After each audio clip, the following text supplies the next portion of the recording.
So my name is Manoj. Not so much of what she said. I'm a change maker actually. Maybe that's the title. Some people call me a salesman, but basically whatever it is, I generate money for myself and my family, and for some other people that I look after, some companies too. So technology is ever changing. I didn't say that. That's what Karen said. And she wanted me to speak today because I'm probably the only guy who cannot speak code, languages, like he said, I don't know, platforms, I don't know.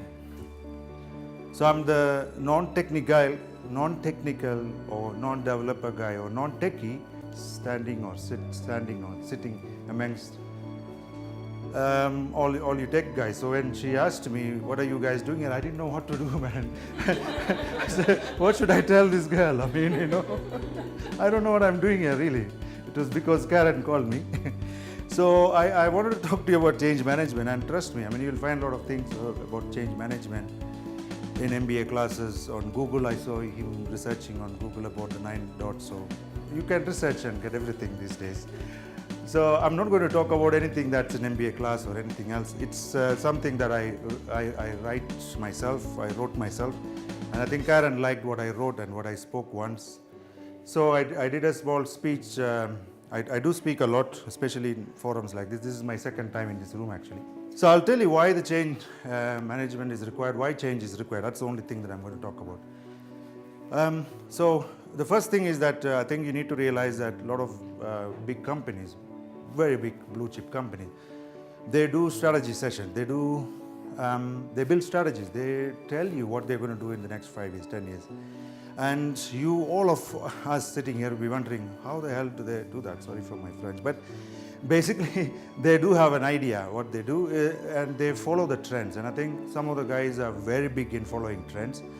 And there are guys like some of the big companies who believe in blue ocean strategy, where there is no blood, where there is no red ocean. They build the future, they think, and then they go with that. So you can see a lot of things generated by some blue ocean, blue chip companies, and there are some other guys who are fighting in the thing. So let me just talk to you a little bit about thinking and what people do in the corporate world. I think the first thing, one of my favorite phrases, if you have heard me before, I think Trevor and some of you guys must have heard about this, is it's about death of gadgets. So I've got a list here actually, because I can't remember like you guys.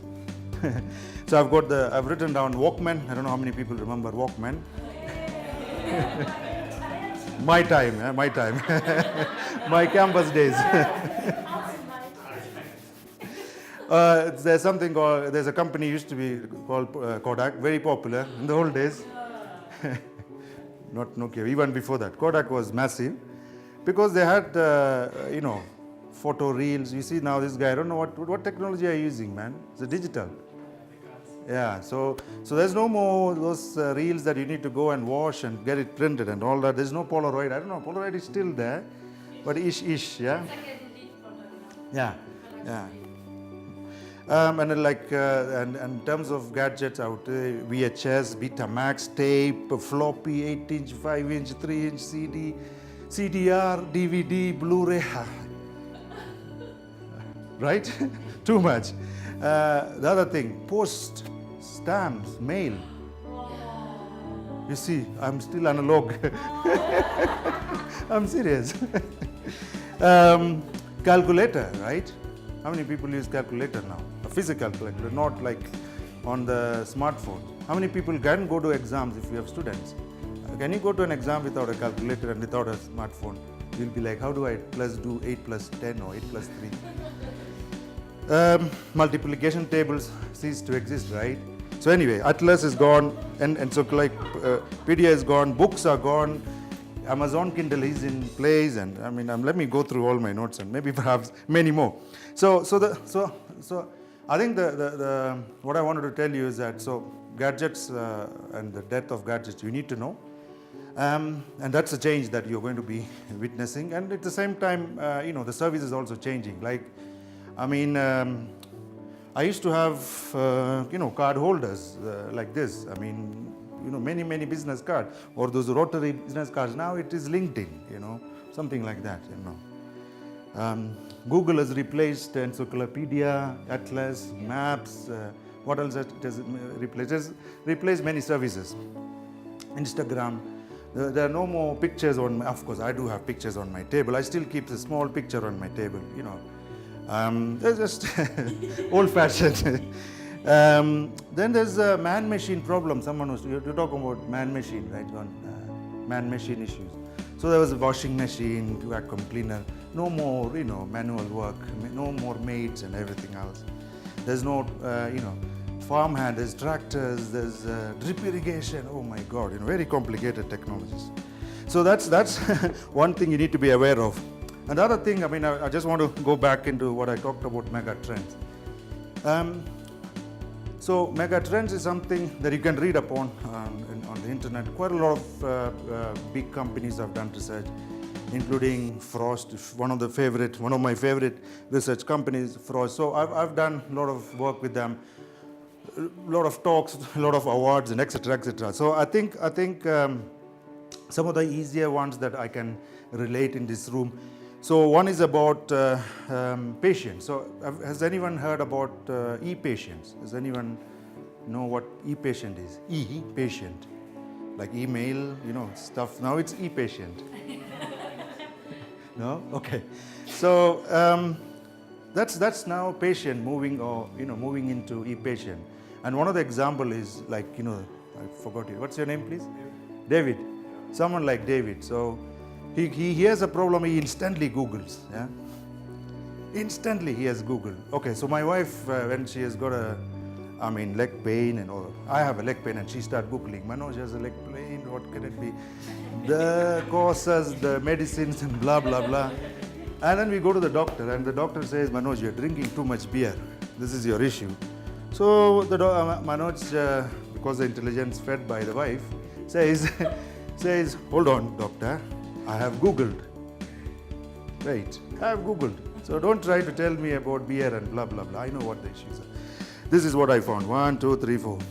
Doctor says, what a patient, What a patient. Anyway, so he moves on and he starts prescribing the problem. So they agree on the ailment and they prescribe the problem. Immediately the guy takes it, this one, Brufen, oh, this is causing heart problem, yeah? Like it, I like it. Immediately Googling. The problem came, immediately Googled. This Brufen has got side effects. So doctor, please, this one isn't. Can you change the medicine? Doctor said, okay, hold on. Let's have one computer. You sit here, I sit here. We work together. What is your problem? Let's start from the beginning. So that's the e-patient. Yeah. I'm serious. This is where we are now, right? A lot of us are in this, yeah, right? This is where we are going. So the patients are become very intelligent, very, they don't need to go to any, MBBS or MD or whatever, but they have become very, very aware of the situation. They want to take care of themselves. They want to tell the doctor, I also know stuff that you have learned in 6 years or 8 years and going through all the nights and blah, blah. So, and the next thing about the trend, so it's a trend. So you need to know what the trends are, right? So it's a trend that patient is transitioning into e-patient. So the second part of that is what impact it has got on our industry and what is happening. Where do you make money and where do you start seeing opportunities? Of course, because of the e-patient, there is triage. How many applications have you seen in healthcare, right? There are many applications now. Eye triage, e-triage, blah, blah, medicine cure, right? It's because of the e-patient. It's a trend and you have a lot of applications coming. And another part is the healthcare industry. It's very, very, very big now, and healthcare industry is moving from healthcare to self-care. So again, sort of like an e-patient, kind of, or those cosmopolitan guy, or I don't know what other words you can use, metrosexual guys or whatever it is. So they are now saying that I'm aware of a lot of things that can happen to me because of the beer that I drink and smoke and blah, blah, blah. So if you walk into a pharmacy, before you walk into a pharmacy, you enter and you have like this much space. And then there is a counter and everything is behind. Now you enter a pharmacy, the counter is in that corner. correct? You walk through lipstick, then you walk through Pampers, and you walk through face creams. That's it. It's a trend and it's a change. And so, look, I mean, I think healthcare and self-care is a massive industry. A lot of people put money behind it. If you look at Kenya as such, you'll find a lot of, sort of department stores coming up, not pharmacies. I call them department stores. It's not pharmacies anymore. And then all this is like, look at me. I mean, I take multivitamins, like 20 multivitamins every day. And all I'm 47. I mean, you see, I'm trying. I'm trying really to look young. I'm 47 and going, like. But the problem is, this is man's problem. I mean, he wants immortality. He wants to live forever. Then he looks for anti-aging solutions. So some of the things that I talked about in the pharmacy: anti-aging cream, anti-aging lotion, and this collagen. I don't know what are the names that you talk about. And therefore, now you've got, for example, 3D printing. Now you're printing skins, yeah? So if you've got a problem on your leg, you just go and sit there in the doctor. Please print my skin. It's done. So you have a brand new skin. So in 3D printing, which is also a mega trend, I'm sure you've heard about 3D printers, about houses, cars, and blah, blah, blah. But it's coming to human beings, skin. People are now talking about organs, like, can I get a liver? Can I get a heart? So the whole thing about it is that it's a human, they're wanting to live forever, beating the age and anti-aging, blah, blah, blah. So 3D printing was originally got nothing to do with human beings and all these things. They were just doing printers and printing small teaspoons and I don't know whatever models and blah blah blah. And somebody just said, why can't I just do a skin? And so again, you see how human beings have gone into things that they shouldn't do, including cloning anyway. You just die when you're old. That's it. Why do you need cloning?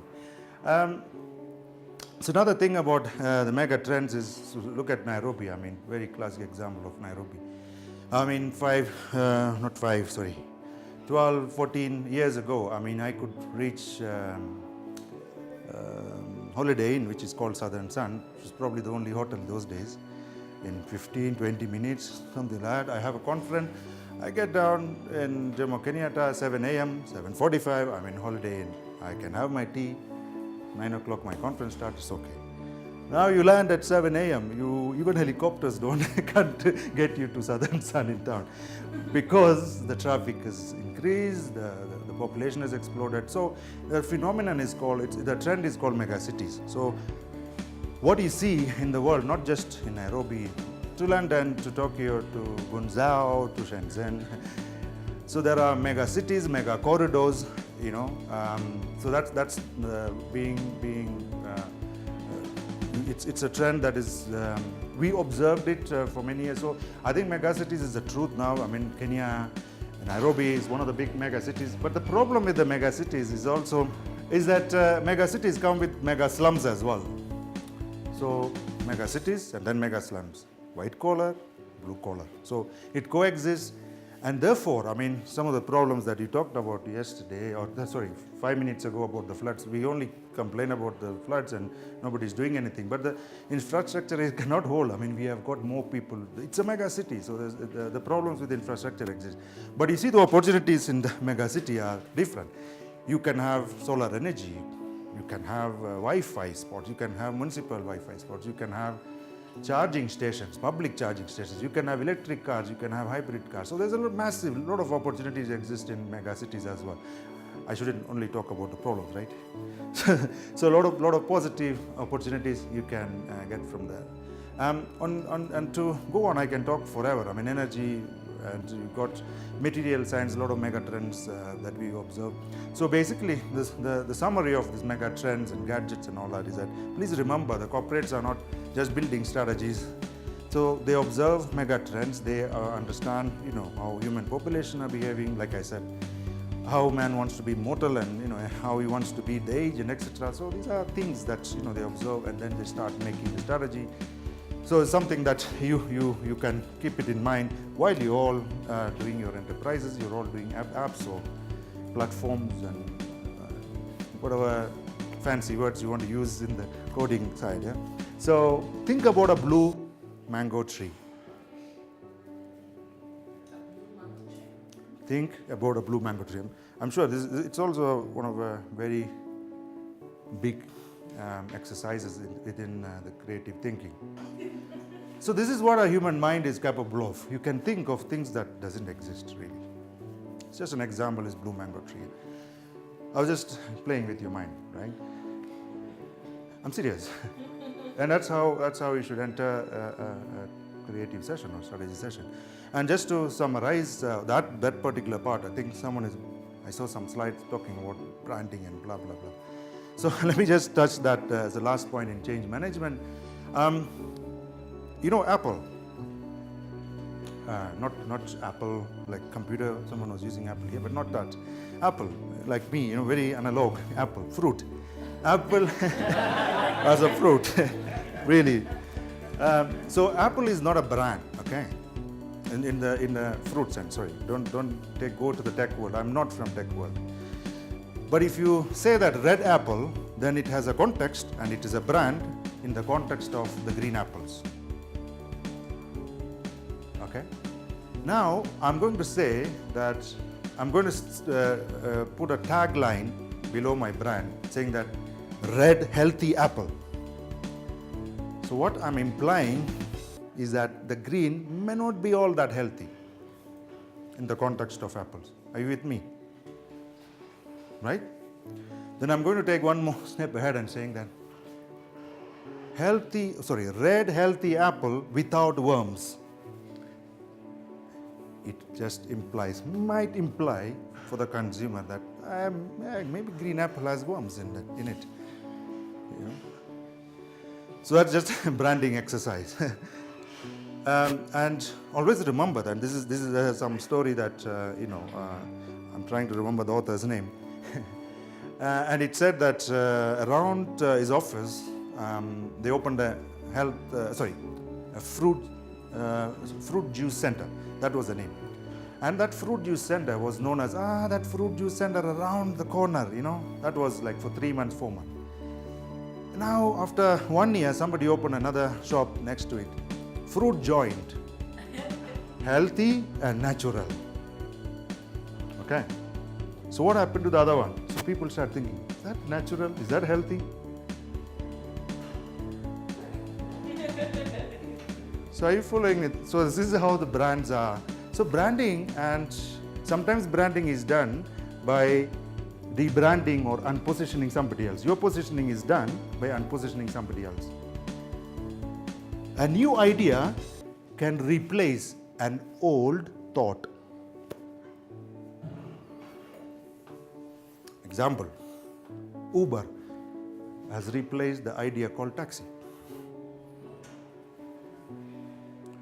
So in real life, when you're building corporates and when you're building live corporations, please remember, branding, positioning, my brand, whatever, you're positioning, who are you positioning against? Actually, you should think, who's your competition before you start positioning your brand? Because you want to unposition somebody. What are you trying to unposition? Who are you trying to unposition? That is your brand position. But again, in the context of real life, it's quite dynamic. You have to be on your toes. Please keep changing. Please think about your change management. Think about your branding. Think about your strategy day in, day out. Thank you so much.